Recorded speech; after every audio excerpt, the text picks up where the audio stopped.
Bapak Ibu Saudara seluruh jemaat Rayon 1I dimanapun Anda berada, baik yang beribadah di rumah aja ataupun mungkin Bapak Ibu Saudara yang sedang berada di luar rumah tapi menyaksikan live streaming ini, saya percaya biarlah damai sejahtera Tuhan boleh kita rasakan bersama-sama. Amin Bapak Ibu. Saya yakin dan percaya meskipun kita beribadah di rumah aja tidak mengurangi sedikit pun sukacita Bapak Ibu Saudara untuk merasakan lawatan Tuhan. Amin.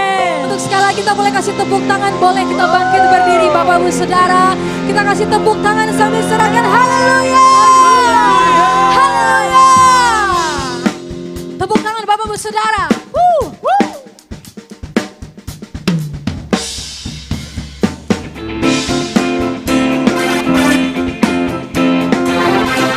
Sebab kami tahu kami menyembah Allah yang punya kuasa. Namamu berkuasa Tuhan yang setiap kami. Ya sama-sama saudara katakan. Firman-Mu, kebenaran-Mu, itulah kekuatanku. Iman dan keadilan menjadi perlindunganku. Ku tahu lawanku tak berkuasa atasku.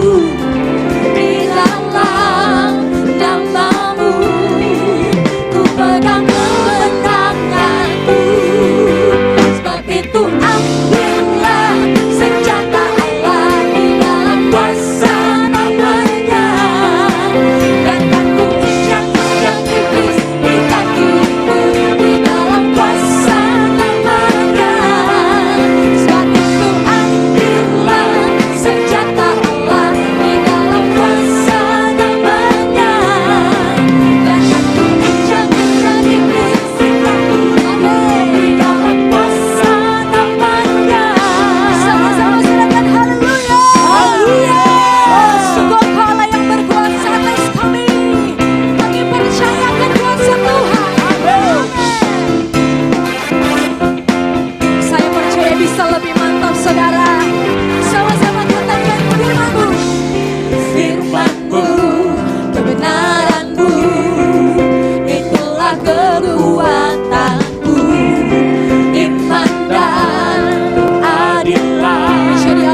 selain nama-Mu ya Tuhan Yesus.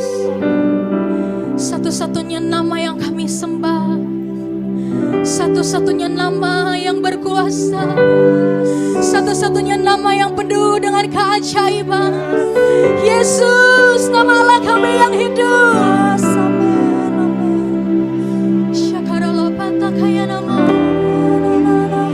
Siang hari ini Tuhan, di dalam rumah-rumah kami mau membuka hati kami, karena kami tahu Tuhan, kuasa Allah yang kami sembah tidak terbatas ruang. Kau sanggup Tuhan menjamah setiap kami, dalam setiap kediaman kami Tuhan. Oh, Jesus, Jesus, kami sembah, kami bersyukur Tuhan, kami berterima kasih. Sungguh Engkau baik, sungguh teramat baik.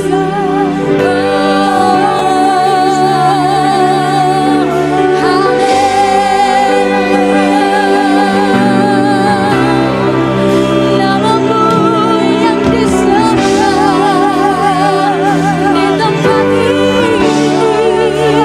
Yesus. Roh Kudus, layakan setiap kami, sebab kami merindukan masuk dalam hadirat Tuhan, sangat dalam masuk dalam hadirat Tuhan.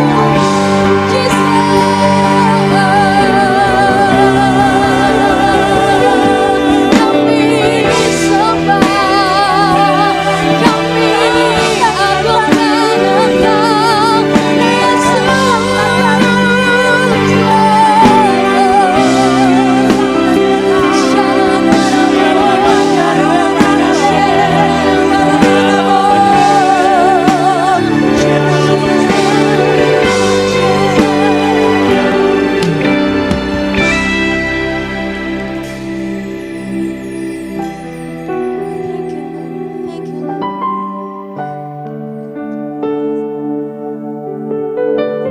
biarkan kami masuk dalam hadirat-Mu ya Tuhan. Jesus,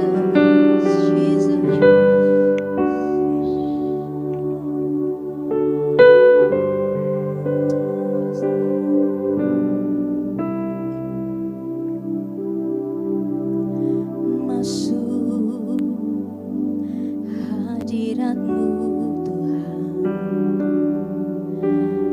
dengan korban pujian.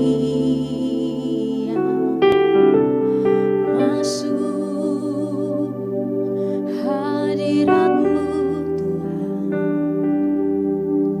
beriskan kekudusan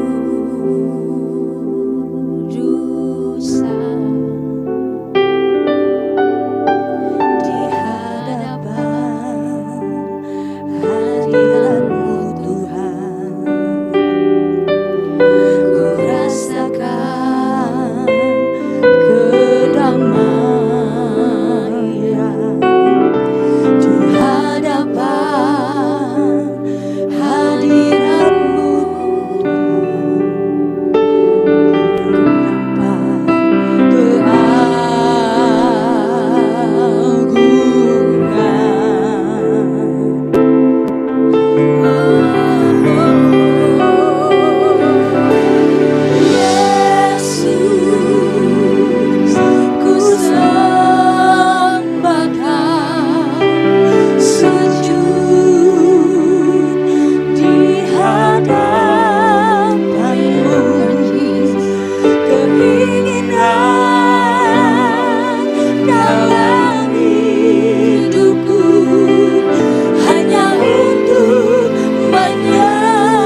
Sebab dalam hadirat-Mu ya Tuhan, Roh-Mu bekerja melawan kami.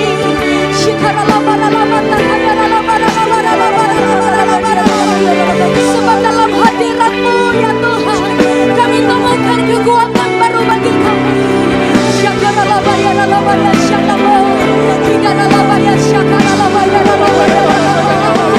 Lebih lagi yang kedua tangan sembah Dia.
tepuk tangan yang terbaik bagi Tuhan kita. Sorak-sorak. Haleluya. Oh, Kau dahsyat Tuhan. Kau dahsyat. Segala kemuliaan bagimu. Segala hormat, segala pujian hanya demi nama Yesus, Allah kami yang bertakhta di atas pujian-pujian umatnya. Terima kasih Tuhan. Dan sebentar kami mau mendengarkan firman-Mu. Biarlah firman-Mu itu Tuhan tertanam di dalam hati kami. Bapak Ibu Saudara yang percaya diberkati, sama-sama kita katakan Amin. Shalom semuanya. Alkitab berkata bahwa Kristus telah mati karena dosa-dosa kita. Dia dikuburkan, tetapi pada hari yang ketiga dia dibangkitkan. Setelah itu selama 40 hari Tuhan Yesus menampakkan diri kepada lebih dari 500 murid-muridnya untuk membuktikan bahwa dia hidup. Dan dengan disaksikan oleh murid-muridnya, Tuhan Yesus terangkat ke sorga. Pesan terakhir Tuhan Yesus kepada murid-muridnya seperti yang tertulis dalam Kisah Para Rasul 1 ayat 8. Tetapi kamu akan menerima kuasa kalau Roh Kudus turun ke atas kamu, dan kamu akan menjadi saksiku di Yerusalem dan di seluruh Yudea dan Samaria dan sampai ke ujung bumi. Kalau saudara adalah murid Tuhan Yesus, berarti pesan ini juga buat saudara dan saya. Setelah Tuhan terangkat ke sorga, 120 murid-murid berkumpul di kamar loteng di Yerusalem. Mereka melakukan ini karena Tuhan Yesus memerintahkan agar mereka jangan pergi dari kota Yerusalem sebelum diperlengkapi dengan kuasa dari tempat tinggi. Apa yang mereka lakukan? Mereka semua bertekun dengan sehati dalam doa bersama-sama. Artinya mereka berdoa, memuji dan menyembah Tuhan dalam unity siang dan malam. Ini adalah prinsip restorasi Pondok Daud. Setelah 10 hari mereka melakukan itu, pada hari raya Pentakosta, tiba-tiba terdengarlah seperti tiupan angin keras di ruangan itu. Kemudian tampaklah lidah-lidah seperti nyala api, bertebaran dan hinggap kepada mereka masing-masing. Dan mereka dipenuhi dengan Roh Kudus, dengan tanda awal berbahasa roh. Setelah itu mereka dipakai oleh Tuhan untuk menjadi saksinya. Mereka melakukan amanat agung Tuhan Yesus. Peristiwa pencurahan Roh Kudus ini kita sebut sebagai Pentakosta yang pertama. Ku mau hidup seturut kehendak Tuhan. Ku mau memberi semua yang ku dapat berikan. Ku mau cinta Dia lebih dari semua. Ku tak dapat membalas kasih-Nya. Ku mau hidup seturut kehendak Tuhan. Ku mau memberi semua yang ku dapat berikan. Ku mau cinta Dia lebih dari semua. Ku tak dapat membalas kasih-Nya. Ku tak dapat membalas kasih-Nya. Ketika Tuhan Yesus ditanya oleh murid-muridnya mengenai tanda kedatangan Tuhan Yesus kembali dan tanda kesudahan dunia ini, salah satunya Tuhan Yesus menjawab dari Matius 24 ayat 14. Dan Injil Kerajaan ini akan diberitakan di seluruh dunia, menjadi kesaksian bagi semua bangsa. Dan sesudah itu barulah tiba kesudahannya. Jadi Tuhan Yesus akan datang kembali setelah Injil Kerajaan diberitakan di seluruh dunia, menjadi kesaksian bagi semua bangsa. Tuhan Yesus pasti datang kembali. Karena itu Tuhan Yesus memberikan tugas kepada kita, murid-muridnya, untuk menjadi saksi. Yaitu pergi dan menjadikan semua bangsa itu murid Tuhan Yesus. Ini yang disebutkan dengan amanat agung Tuhan Yesus. Untuk melakukan amanat agung Tuhan Yesus tidak bisa dengan kekuatan sendiri, tetapi dengan kuasa yang diberikan Roh Kudus kepada kita. Kalau kita merindukan kedatangan Tuhan Yesus, seharusnya kita melakukan amanat agung dengan sungguh-sungguh. Ada berapa banyak yang merindukan kedatangan Tuhan Yesus? Sebelum Roh Kudus dan dalam Pentakosta pertama dicurahkan, murid-muridnya semua bertekun dengan sehati dalam doa bersama-sama. Hal ini juga dilakukan pada waktu menantikan pencurahan Roh Kudus di Azusa Street, Los Angeles, yang kita sebut sebagai Pentakosta kedua. Saya percaya ini juga berlaku untuk Pentakosta ketiga. Sebelum pencurahan Roh Kudus yang dahsyat dari Pentakosta ketiga, maka umat Tuhan semua harus bertekun dengan sehati dalam doa bersama-sama. Selama beberapa tahun terakhir, saya selalu bertanya kepada Tuhan, Tuhan, bagaimana untuk membuat umat Tuhan semua bertekun dengan sehati dalam doa bersama-sama? Tetapi yang luar biasa, hari-hari ini kita melihat bahwa dengan adanya pandemi COVID-19, Tuhan memaksa kita, umat Tuhan, agar kita semua bertekun dengan sehati dalam doa bersama-sama. Bagi saya, ini adalah tanda bahwa pencurahan Roh Kudus Pentakosta ketiga akan segera terjadi. Hal ini juga dinubuatkan oleh nabi-nabinya, seperti Cindy Jacob, Chuck Pierce, James Goll. Cindy Jacob bahkan bernubuat untuk gereja kita, bahwa akan makin banyak gereja-gereja yang akan ditanam. Dan akan banyak muncul murid-murid Tuhan Yesus. Kemuliaan Tuhan akan turun di gereja-gereja ini. Dan bahkan mereka, yaitu saudara akan diutus sampai ke ujung-ujung bumi. Sedangkan James Goll melihat bahwa orang-orang di Indonesia sedang catching the fire. Pada saat murid-murid Tuhan Yesus dipenuhi Roh Kudus, tanda awalnya adalah mereka berbahasa roh. Saya rindu agar saudara semua dibaptis Roh Kudus dengan tanda awal berbahasa roh, karena banyak manfaatnya. 1 Korintus 14 ayat 2 berkata, siapa yang berkata-kata dengan bahasa roh, tidak berkata-kata kepada manusia, tetapi kepada Allah. Sebab tidak ada seorang pun yang mengerti bahasanya. Oleh roh ia mengucapkan hal-hal yang rahasia. Karena itu pada waktu kita berkata-kata dalam bahasa roh, kita merasakan hadirat Tuhan. Ada sukacita yang akan memenuhi kita. Seperti yang dikatakan dalam Mazmur 16 ayat 11. Di hadapanmu ada sukacita berlimpah-limpah. Di tengah-tengah pandemi ini, kita perlu mengalami sukacita yang berlimpah-limpah untuk melawan ketakutan, kekhawatiran, kepanikan.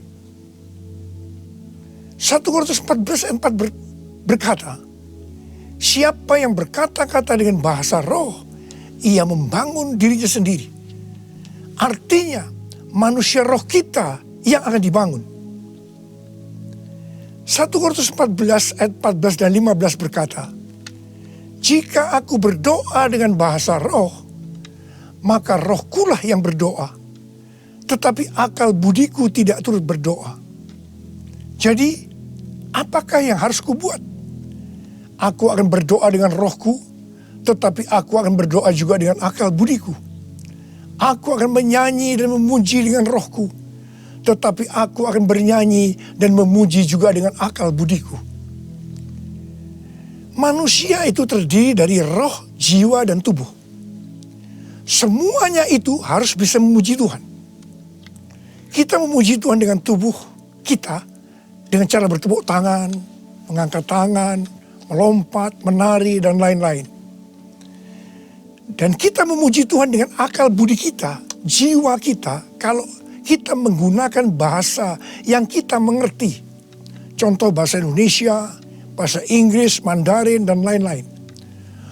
Dan roh kita akan berdoa, memuji, dan menyembah kalau kita berbahasa roh. Kalau kita berkata-kata dalam bahasa roh, kita akan bisa berdoa, memuji, dan menyembah lebih lama dibandingkan kalau kita menggunakan bahasa yang kita mengerti. Karena itu, sekali lagi saya merindukan agar semua saudara bisa berbahasa roh. Katakan amin. Apa yang terjadi setelah murid-murid dipenuhi dengan Roh Kudus sehingga membuat banyak orang bertobat? Hal yang pertama, Petrus berkhotbah sekitar 5 menit dan sekitar 3.000 orang bertobat dan dibaptis. Petrus berkhotbah dengan kuasa Roh Kudus. Menurut data dari PBB, pada zaman itu populasi dunia sekitar 300 juta orang. Sekarang penduduk dunia sekitar 7,8 miliar.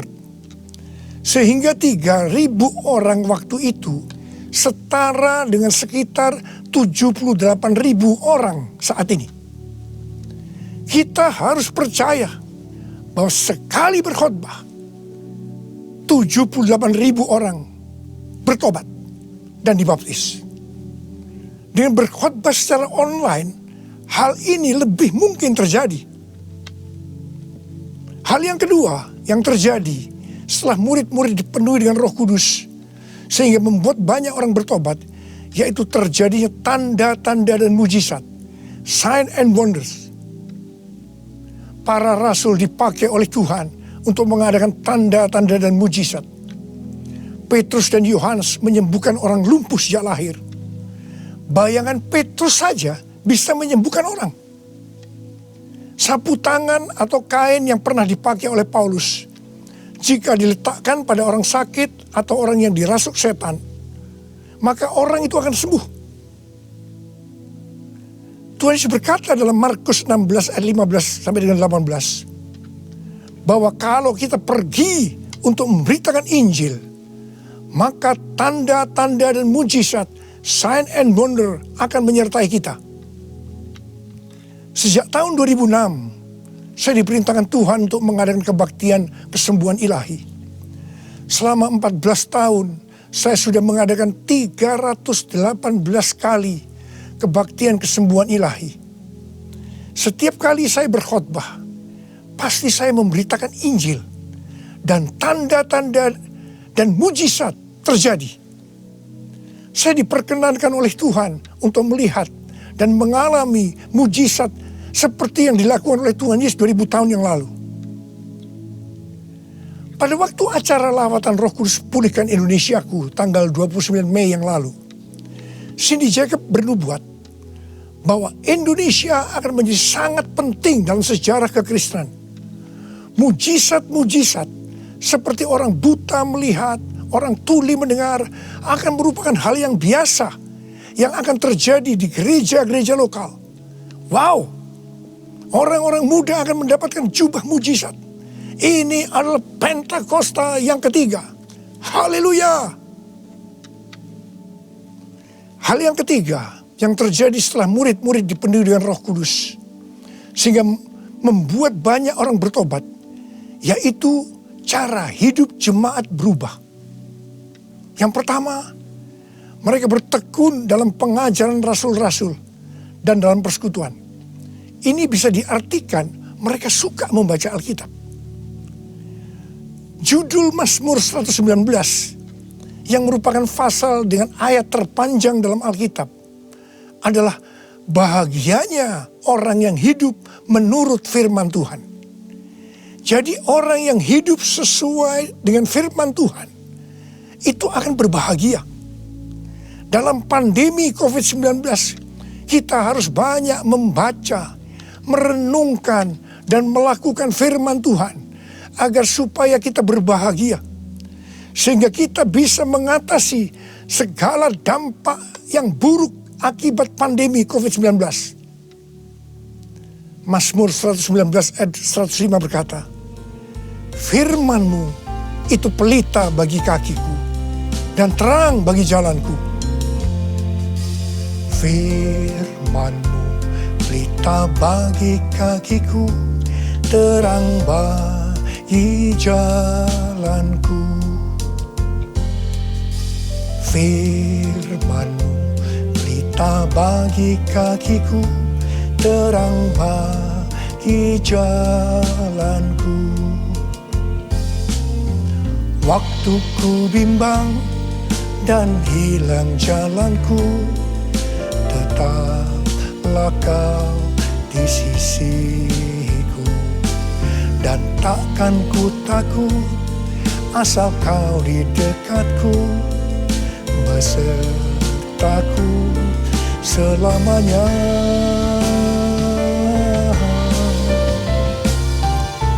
Firman-Mu pelita bagi kakiku, terang bagi jalanku. Terang bagi jalanku, terang bagi jalanku.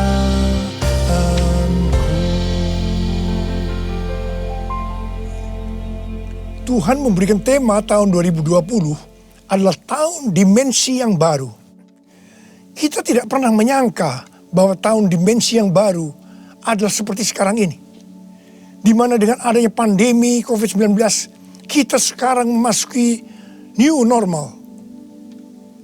Ayat emas yang Tuhan berikan adalah dari 2 Korintus 3 ayat 18 dan Ulangan 28 ayat 13 dan 14. Melalui 2 ayat emas ini, Tuhan berkata bahwa kalau kita makin serupa dengan gambar Yesus, yang berarti kemuliaan Dia di dalam kita semakin besar, maka berkat secara jasmani yang akan kita terima akan semakin besar.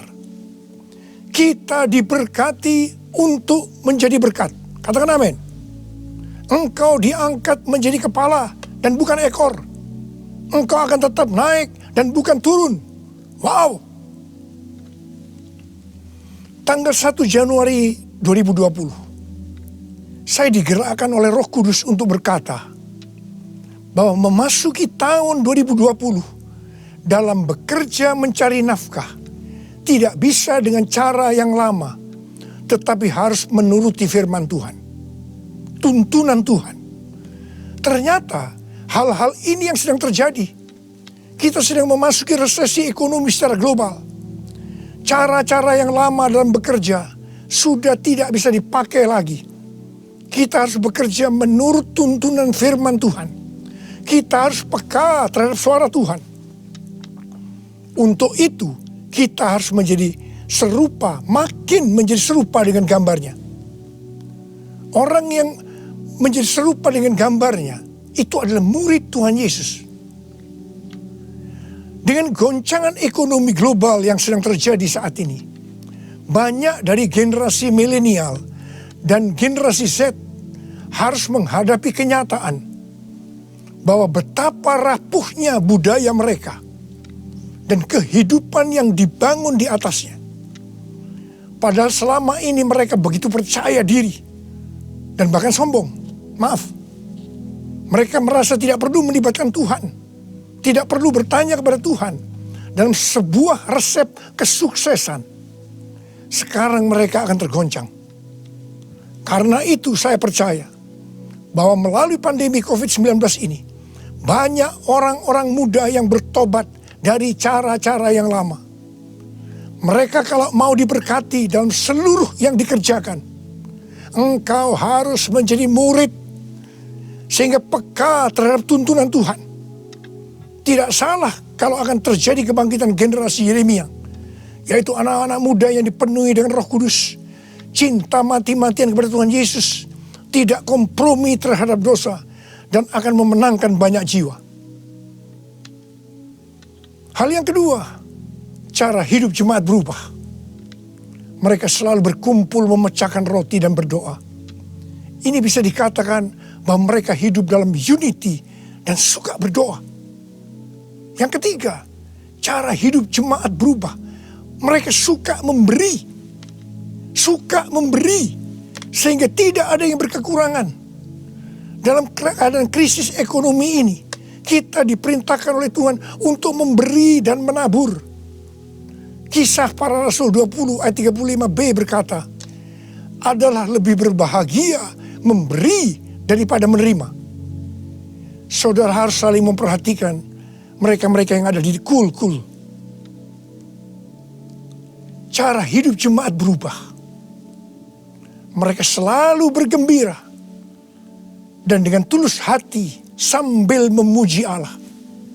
Jadi, mereka semua suka membaca Alkitab, suka berdoa, unity, suka memberi, suka memuji Allah dengan gembira dan tulus hati. Dan dikatakan mereka disukai semua orang. Dan tiap-tiap hari jumlah orang yang diselamatkan bertambah. Haleluya! Haleluya! Haleluya! Haleluya! Haleluya! Haleluya! Haleluya!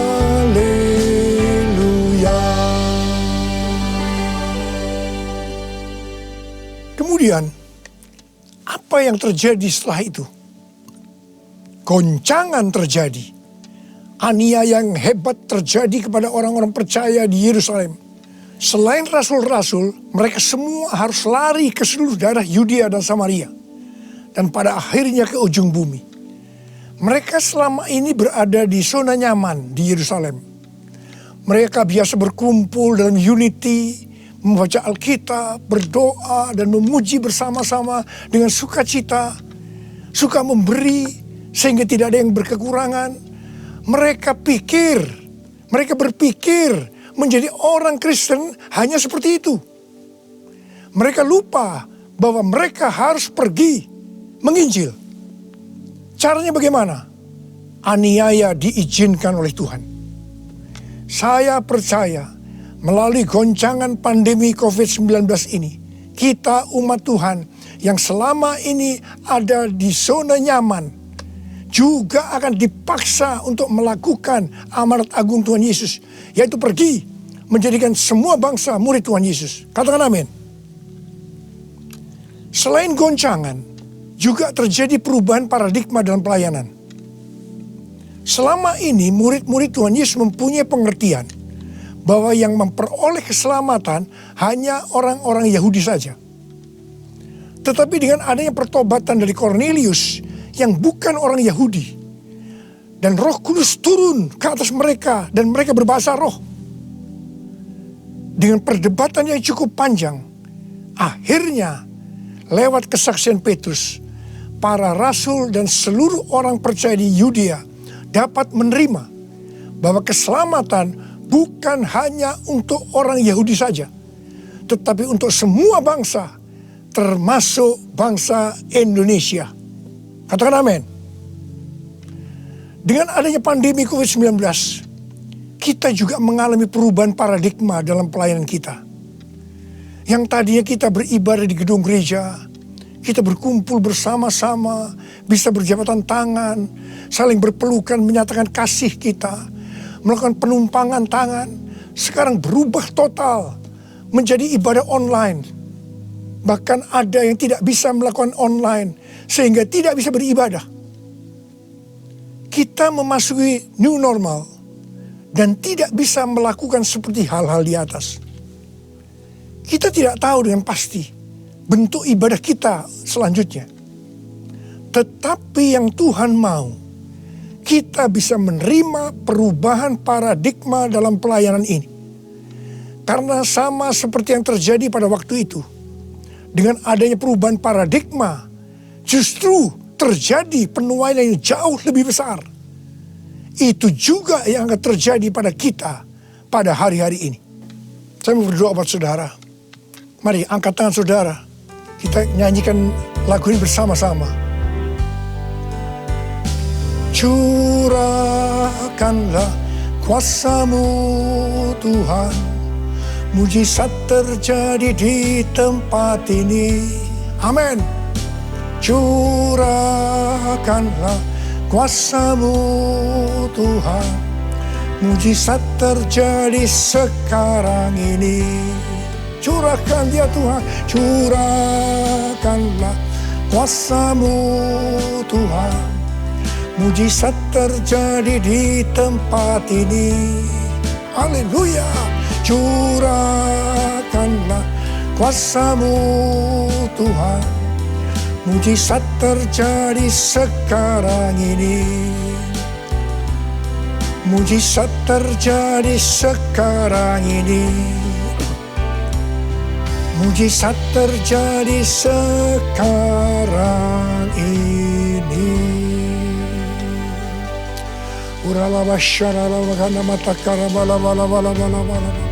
Mari kita berbahasa roh. Kita berbahasa roh saat ini.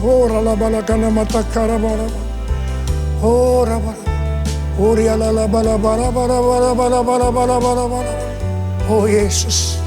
Oh Yesus, Yesus.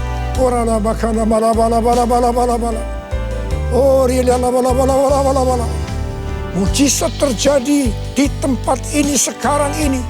Jamah anak-anak-Mu ya Tuhan. Mereka yang sakit disembuhkan oleh Tuhan. Yang terdampak oleh krisis ekonomi dipulihkan oleh Tuhan. Terima berkat Tuhan. Mujizat terjadi dalam hidupmu saat ini. Sembuh dalam nama Yesus.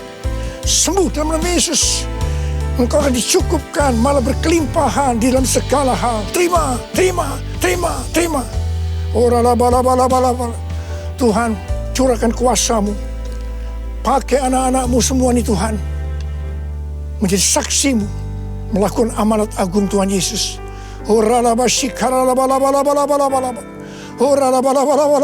Tuhan terima kasih.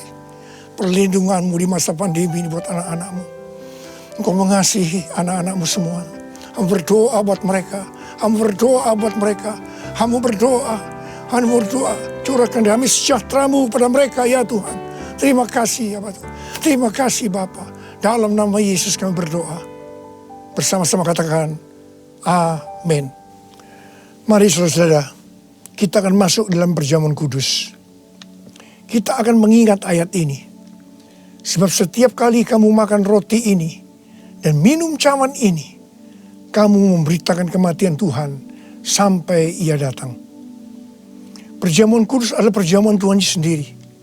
Setiap kali kita masuk dalam perjamuan kudus, Tuhan selalu berkata, biarlah ini menjadi peringatan akan daku. Karena itu mari, arahkan hati saudara kepada kebaikan Tuhan. Kita akan mengingat kebaikan Tuhan. Mari, tundukkan kepala. Tuhan, siapakah kami ini sebelum kami mengenal Engkau? Kami semua orang berdosa. Upah dosa adalah maut, mati. Tapi Engkau yang tidak berdosa telah dijadikan dosa oleh karena kami. Engkau harus turun dari surga mulia, mati kami dengan penderitaan yang luar biasa. Sungguh betapa baiknya Engkau ya Tuhan. Engkau jadikan kami sebagai anak-anak-Mu. Engkau tuntun, Engkau bela, Engkau lindungi. Engkau tegur kalau kami salah. Engkau sembuhkan kami. Tuhan, itu Engkau ya Abah. Itu Engkau. Saudara, Tuhan akan memberkati saudara melalui perjamuan kudus. Tapi Tuhan mau kita makan dan minum dengan cara yang benar. Oleh karena itu sekarang masing-masing berdoa. Introspeksi. Lihat keadaan dirimu masing-masing. Jangan menyimpan dosa. Kalau saat ini Tuhan ingatkan ada dosa yang harus diselesaikan, langsung minta ampun. Katakan ampuni saya Tuhan. Ampuni saya Tuhan. Tuhan ampuni anak-anak-Mu Tuhan. Ampuni anak-anak-Mu ya Tuhan. Layakkan kami untuk masuk dalam perjamuan kudus hari ini. Betapa baiknya Engkau ya Tuhan di tengah-tengah pandemi ini. Engkau terus menyertai kami anak-anak-Mu. Terima kasih Bapa. Kami akan masuk dalam perjamuan kudus dengan hati yang penuh ucapan syukur. Dalam nama Yesus. Amin. Sekarang mari angkat roti di tangan kanan saudara tinggi-tinggi. Sebab apa yang telah kuteruskan kepadamu telah aku terima dari Tuhan. Yaitu bahwa Tuhan Yesus pada malam waktu ia diserahkan mengambil roti. Dan sesudah itu ia mengucap syukur atasnya. Dia memecah-mecahkannya dan berkata, inilah tubuhku yang diserahkan bagi kamu. Perbuatlah ini menjadi peringatan akan aku. Saudara yang kasih Tuhan, bukankah roti yang kita pecah-pecahkan ini adalah persekutuan kita dengan tubuh Kristus? Mari kita makan dalam nama Yesus.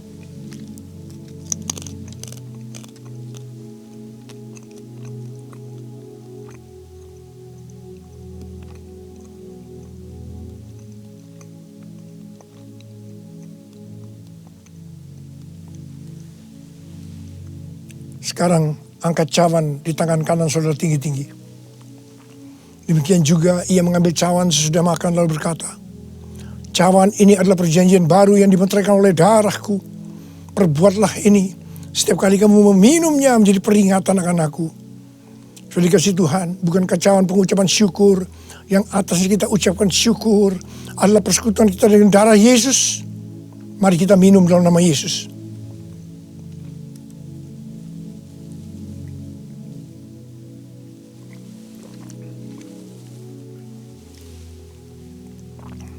Mari, angkat tangan saudara, ucapkan syukur dengan suara, jangan diam. Tuhan, kami terima kasih ya Tuhan. Kami bersyukur ya Tuhan, terima kasih. Terima kasih ya Tuhan. Kami bersyukur buat kebaikan Tuhan. Kami bersyukur buat kebaikan Tuhan. Oh, terima kasih. Terima kasih Yesusku, terima kasih Yesusku. Puji syukur hanya bagi Tuhanku. Terima kasih Yesusku, terima kasih Yesusku. Puji syukur hanya bagi Tuhanku. Puji syukur hanya bagi Tuhanku. Puji syukur hanya bagi Tuhanku.